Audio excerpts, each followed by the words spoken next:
Okay. All right. And then you really know when the guy doing the slides is super into the worship because it remains on the same slide like halfway through the next verse. And he's just over here just. So I asked you if I can make fun of him real quick, and he said yes. So it's okay. Anyway, I'm going to say a quick prayer, and then we're going to hop right into it tonight. God, it's amazing to be here. It's amazing to have this chance to come and open up your word, to talk about you, to proclaim the mighty powers of Jesus.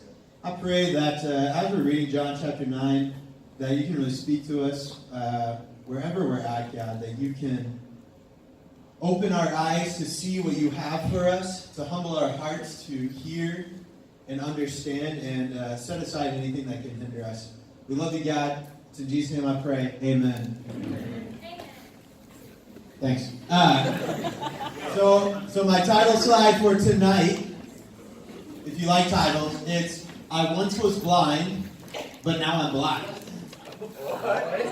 All right. So here we go. We're gonna hop right in here to John 9, but John 9 really is a continuation from John 8, what Cody was talking about last week, and we kind of see some similar repetition that we see in so many of the stories of Jesus, where Jesus says something, does something, heals somebody, people are confused, and then they split. Either people believe in him, or they reject him and start arguing and even get into fights about him. And I think the crazy thing about this story is that the people that you would expect to understand what's going on with Jesus, to see who he really is, are actually the people who are the most blind. And the one you would expect who would never get or never understand who Jesus is, or maybe be confused with the least amount of learning, is the one who understands Jesus the best, actually. And we're going to see that as we're reading along here, just the different characters going on. But let's jump in here in verse 1. In chapter 9, it says, as he went along, he saw a man blind from birth. His disciples asked him, Rabbi, who sinned, this man or his parents, that he was born blind? Neither this man nor his parents sinned, said Jesus, but this happened so that the works of God might be displayed in him. As long as it is his day, we must do the works of him who sent me. Night is coming when no one can work. While I am in the world, I am the light of the world. After saying this, he spit on the ground, made some mud with the saliva, and put it on the man's eyes. Go, he told him, wash in the pool of Siloam. This word means sin. So the men went and washed and came home seeing. I mean, this is an incredible story where this man, he literally could see nothing. And Jesus comes along and he heals him.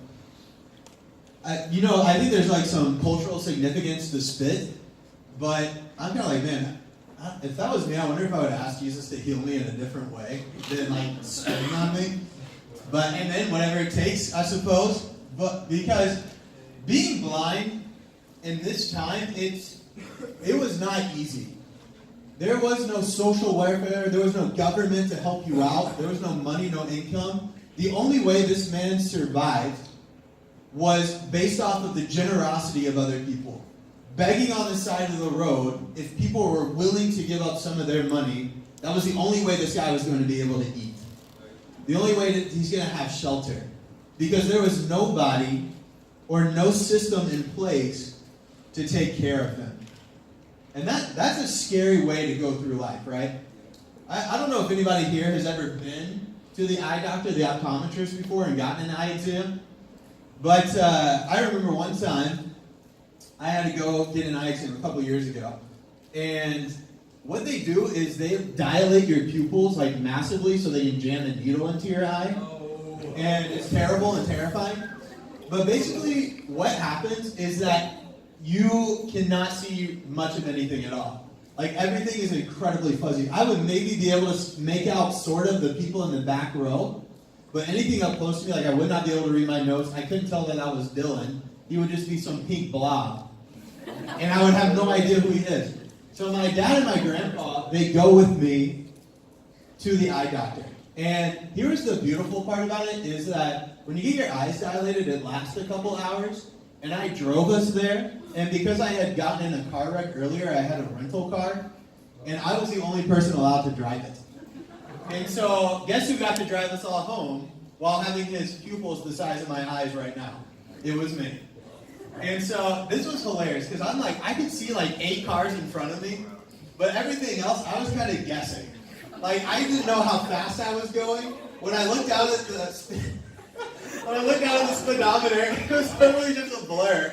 And I was like, hey, man, we're living on a prayer right now. Like, there's some Bon Jovi playing or something. Because it was terrifying. And that's like the funny kind of terrifying. This guy's life was the real kind of terrifying. Because he was at the mercy of other people. Like, whatever he did, like, other people had to give to him. Just like my dad and my grandpa were at the mercy of me not killing us all. And so we see that we get a little glimpse into how the disciples thought about this situation right here in verse 2. His disciples asked, like, hey, who sinned? Did this guy sin? Like retroactively or something, that he was born blind? Or did his parents sin and that's what caused him to be born blind? And even here, I think we see that the disciples, they show their lack of sight. And they have this like very black-white perspective of how things worked with God. Where, okay, if you do good, something good will happen to you. If you sin, you will get punished and something bad will happen to you. So if this guy was born blind, somebody in his life must have sinned. But that is not the stance that Jesus takes at all. He says, no, like God is actually going to get glory from me healing this guy. And you know, I think we can read that and be like, wait, did God make this guy be born blind so he can get glory or like show his works?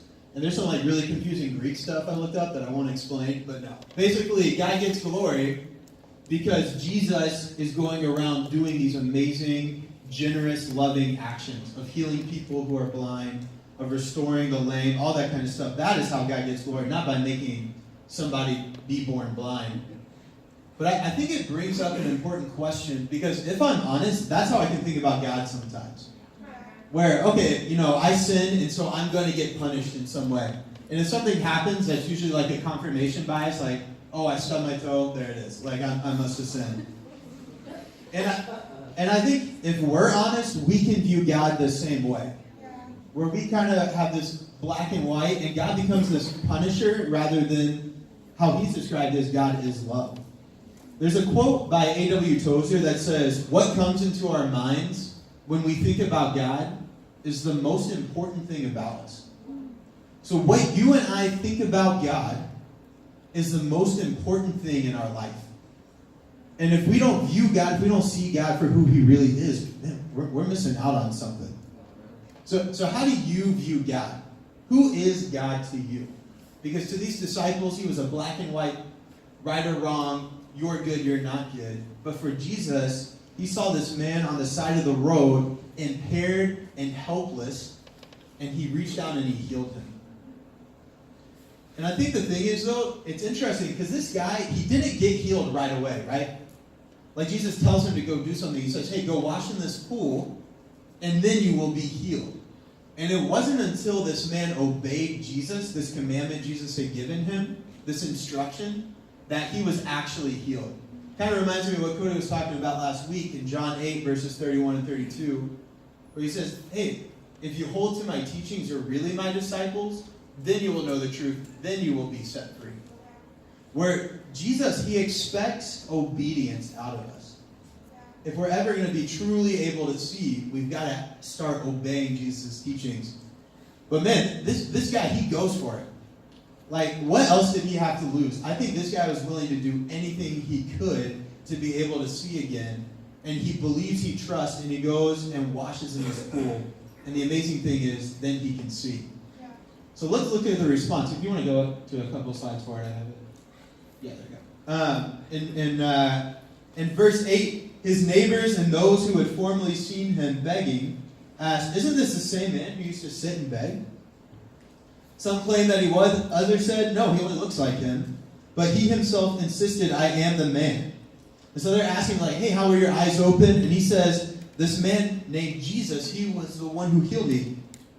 He put mud on me, he told me to go wash in this pool, and so I did it, and now I can see. And so they're like, well, where is Jesus? He's like, I have no idea. I just got my sight back. What do you expect from me? Right. And so they even these guys, even they don't believe. Even they don't totally get it. Like his neighbors, they don't get it to the point where like, wait, you're not really that guy we've seen for the last 25 years begging on the side of the road. They're even questioning whether this guy was even the blind guy or not. And you see in verse 13, they brought to the Pharisees the man who had been blind. And so because they weren't sure, because they couldn't believe in the evidence right in front of them, they make this decision to defer to their religious leaders. And I think that's a good point to pause on, because for us, what do we tend to do when we don't know something biblically? What influences your thinking when it comes to how to view the world? Other people's convictions. Yeah, a lot of the time it is other people's convictions. Do you study for yourselves or ask questions? Or, like these guys, do you just take whatever religious leader, whatever religious influence is in your life, whether it's your parents, your pastor, whomever, and do you just take their word for it? You know, these guys, they trusted the Pharisees, but if you've been reading the Bible much and you've come across the Pharisees, you know that these guys, they never get it. They're never right. And we're about to see, even in this story, they're the most blind people of all. That they don't understand Jesus or truth. And yet these are the guys that the neighbors just let them tell them what to do. And I think that's where we got to be different, because as a campus ministry, what we're trying to do is practice real, true Christianity. The Christianity that they practiced here in the New Testament. Not some flavor, not some 21st century westernized version of it. And so what that requires of us is that we actually have to have integrity. That we have to examine the scriptures ourselves. You can't even take what Cody and I say as truth. I think you guys should go and question the lessons that we have. Like, you should go back and read these chapters in John for yourself and see if you come to the same conclusions as us. Because that is what integrity is. Because at the end of the day, it's not going to be me or Cody, or your pastor, or your mom, or your dad standing before God with you. It's just going to be you and Jesus. And you're the one who's going to be accountable, not us. So why don't we? Why don't we go to the scriptures ourselves? Why did these guys not just trust what the blind man was saying? You know, sometimes I think it's easier to be told what to do than make our own decisions. Because when we do that, we feel like the responsibility isn't on us anymore. And like what Cody was talking about last week, it's scary to get into the boat. It's scary to trust God and step out on faith and risk. And it's much safer to let somebody else tell you what to do. And so what do? They take him to the Pharisees. And let's see what happens here in this next section as the blind man is interrogated. We'll pick up here in verse 14. Now, the day on which Jesus had made the mud and opened the man's eyes was a Sabbath. Therefore the Pharisees also asked him how he had received his sight. He put mud on my eyes. The man replied, and I washed, and now I see. Some of the Pharisees said, this man is not from God, for he does not keep the Sabbath. But others asked, how can a sinner perform such signs? So they were divided. Again, we see Jesus does something, and people are confused, and they don't understand. Then they turned again to the blind man. What have you to say about him? It was your eyes he opened. The man replied, he is a prophet. They still did not believe that he had been blind and had received his sight until they sent for the man's parents. And so they bring the parents in, and the parents, they're terrified. Because at this point, if you confess that Jesus was the Messiah, you were going to get kicked out of the synagogue. Which basically would be like getting kicked out of church today. And so they're kind of like, yeah, he's our son, but he's an adult, so you need to ask him. Because they're scared of getting kicked out of the synagogue. And so jump down to verse 24. A second time they summoned the man who had been blind. Give glory to God by telling the truth. They said, we know this man is a sinner. He replied, whether he is a sinner or not, I don't know. One thing I do know, I was blind, but now I see. Then they asked him, what did he do to you? How did he open your eyes? He answered, I have told you already, and you did not listen. Why do you want to hear it again? Do you want to become his disciples too? Then they hurled insults at him. Oh, lost my place. There we go. And said, you are this fellow's disciple. We are disciples of Moses. We know that God spoke to Moses, but as for this fellow, we don't even know where he came from. The man answered, now that is remarkable. You don't know where he comes from, yet he opened my eyes. We know that God does not listen to sinners. He listens to the godly person who does his will. Nobody has ever heard of opening the eyes of a man born blind. If this man were not from God, he could do nothing. To this they replied, you were steeped in sin at birth. How dare you lecture us? And they threw him out. Man, I'm not going to lie. I love this dude. Like, to me, he is hilarious how he's handling these situations. It's kind of like when somebody's really mad about something, and somebody walks in not knowing the situation at all, and they totally call the person out. And they're like, oh, wait, why don't you just do this? And they get like really angry or frustrated. Like, I just feel like he has this innocence that's getting him in more and more trouble. And, man, and so the Pharisees, what do? They kick him out. And this dude, he kind of reminds me of another guy. And so I'm going to show you guys this little clip real quick. This is what this guy reminded me of. Can you show this video? We got action.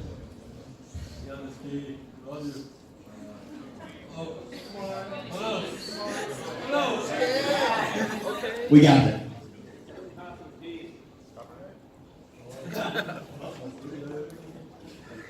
Star Wars Rogue One on copyrights.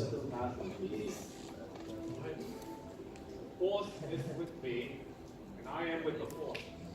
And I fear nothing, for all this, as the Force wills it. Hey, stop right there. He's blind. Yeah. You said stop right there.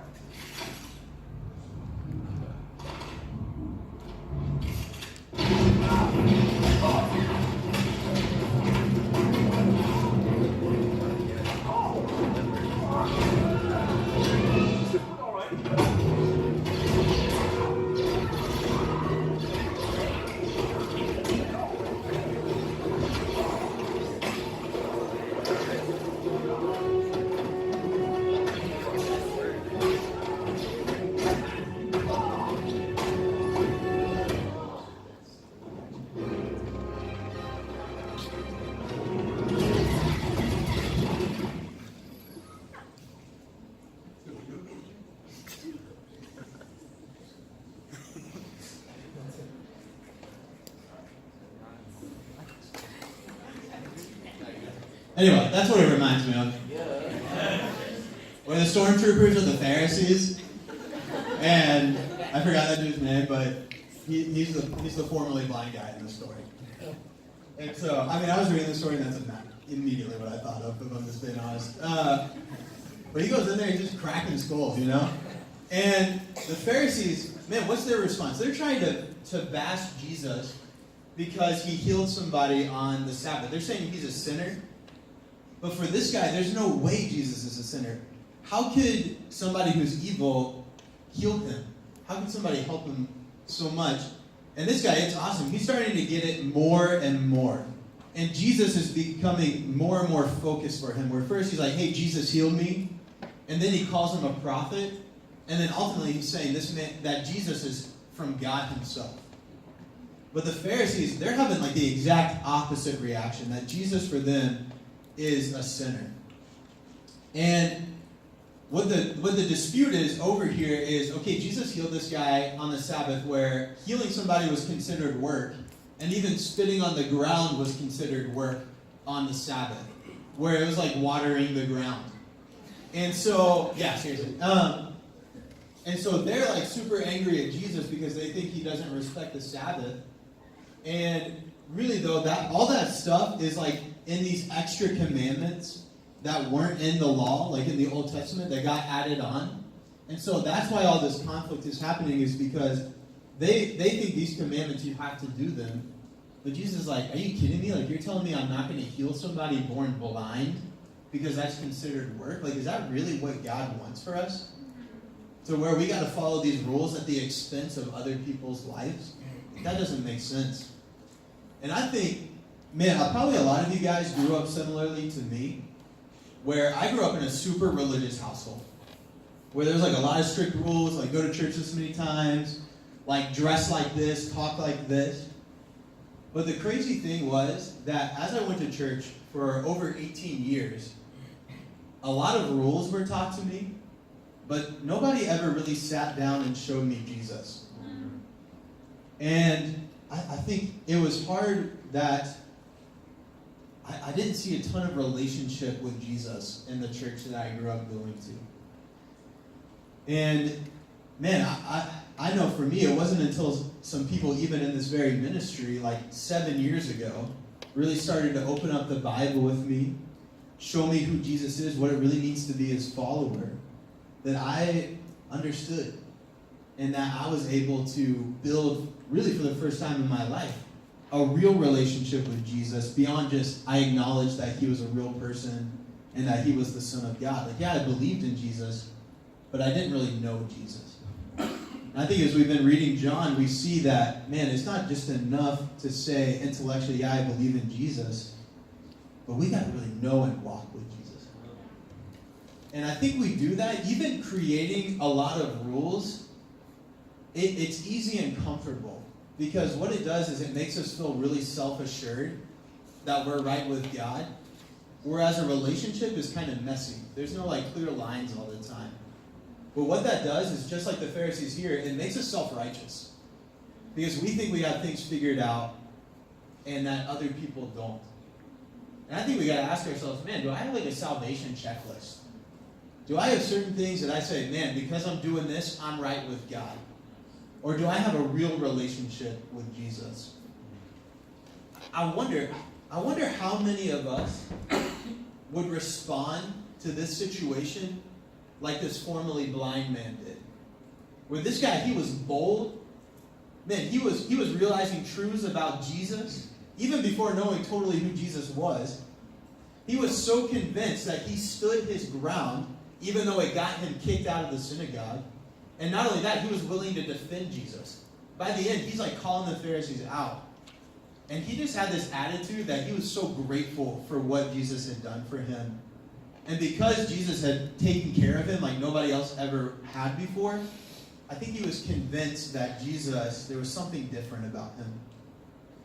You know, I was talking to some people recently. We were doing a Bible study, and they were telling me some of the stuff they feel, and I didn't feel the same way, but sometimes even like having a Bible study outside of the social science building, it's easy. You can get a little bit scared, or you can get a little bit self-conscious sometimes. Simply just reading the Bible in public. Like, hey, what are people going to think about me? Or when you go out to eat with your friends, and you're the only one you know who's sort of spiritual or religious, and you want to pray for your food, then you're kind of like, oh, am I going to do that? Am I not going to do that? Like, I'm kind of scared. Well, even let alone, like, when was the last time we talked to somebody about Jesus? When was the last time we shared our faith with somebody and had enough boldness to do that? I appreciate Mark talking about that. Where, man, helping these orphans is really going to help us be bold for those who need help. Because people who don't have Jesus, they need a ton of help. So when was the last time for us, man, we really felt bold. We really felt confident in following Jesus. This guy, he saw so clearly who Jesus was that he was even willing to get kicked out of the synagogue. Man, I really respect guys like Chase or girls like Lizzie who have had a ton of family drama for following Jesus, where their family has gotten angry at them, threatened to cut them off, all kind of been cold and mean, making fun of them, dragging them down. Yet for them, there was nothing worth more than Jesus. And I know there's a lot of us in here who have experienced something like that before too, where our family or our friends, they've turned against us for how seriously we're actually taking Jesus. And I think we got to ask ourselves this: is Jesus worth it? Is Jesus worth it for me? Do I really see, like this formerly blind man, that Jesus is worth everything? Or am I just as blind as the Pharisees who think they see? Well, how do I know? And as I was reading these passages, these are some questions that really challenged me. When I'm reading Jesus' teachings, which ones are hard for me to obey? Like, what of Jesus' teachings do I tend to ignore? When it comes to Jesus, do I respond like this blind man? Am I as excited and confident and bold? Why or why not?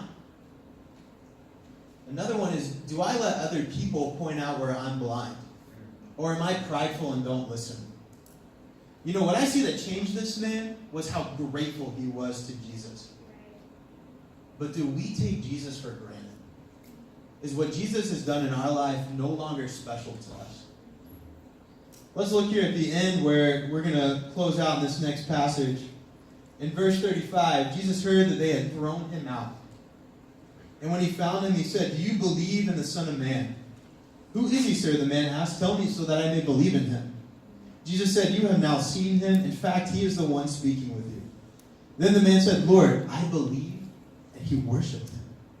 Jesus said, "For judgment I have come into this world, so that the blind will see, and those who see will become blind." Some Pharisees who were with him heard him say this and asked, "What, are we blind too?" Jesus said, "If you were blind, you would not be guilty of sin. But now that you claim you can see, your guilt remains." And I wonder what Jesus was thinking about this guy. Hearing that he had got kicked out of the synagogue, man, I bet Jesus was fired up. I bet he was like, man, this guy gets it. He's willing to sacrifice everything for me. And so Jesus goes and he gets with this guy. And earlier we see this man, he was bold, he was convinced, he had gratitude, and now we see his humility and his faithfulness. Where Jesus tells him, "Hey, I am the Son of Man," and he worships him. He confesses him the Lord. He totally accepts him for who he is. But the Pharisees in here, they are the complete opposite again. See, they claim to see, they get prideful and defensive. And so Jesus tells them, hey, if you guys realize that you are blind, you wouldn't be guilty. But because you think you have it all figured out, you're guilty now. Because you claim to understand. And these guys, they had been seeing who Jesus was, what he was doing, and still they rejected him. Earlier they're claiming that, man, we know he's a sinner. These guys, it's like they refused to see who Jesus was. They refused to accept him. And what Jesus is telling us here, man, spiritual blindness is more dangerous than physical blindness could ever be. The danger in there is that we think we're right when we're actually wrong. And that, man, there's none of us who are exempt from this. That if in this moment you're thinking, hey, well, at least I'm not blind, then you're probably blind. And I think you got to examine yourself to see. Because this guy, he was willing to give up everything for Jesus because of what Jesus had given for him. And I think Jesus has done the same for each and every one of us. I know Jesus has. He's given his very life for us. And he expects the same thing. Like if Jesus was willing to sacrifice his life to be in a relationship with you, what are you willing to sacrifice to be in a relationship with him? So I just want to leave you guys with a couple challenges here at the end. So my first challenge is just take an eye exam. All right? Make sure you can actually see. Don't rely on religiosity to justify yourself, but examine yourself to see if you're actually obeying the teachings of Jesus. You know, in church history, this blind man, he was called the ideal convert. And the way he responded to Jesus. Would people say that about you? Would people say you've responded to Jesus the same way this guy has? I think the second thing we got to do is we got to get grateful and we got to get humble for what Jesus has done. I think growing up in church so much, we take it for granted that Jesus has died on the cross for us. We need to spend some time thinking about what Jesus has gone through and realize the sacrifice. I think the third thing we got to do is come into the light. So that might involve confessing some sin. That might involve, for the first time ever, really being all in for Jesus. But it's going to be easy to avoid that for the rest of your life. But what are you waiting on? Like, why wait to be all in for Jesus? I know a lot of us in here are starting to make those decisions and realizing what it costs to follow Jesus. I know a lot of us have done that before and maybe feel like now we're not living quite up to that, to the standard of being a disciple. What are you waiting on? Man, there is nothing worth holding you back for Jesus. Because when you see who Jesus really is, when you understand what he's done for you, nothing else matters. you realize he is worth everything you have because he gave everything he has for you. I love you guys. Let's reflect on these challenges and make sure we can actually see and are not blind.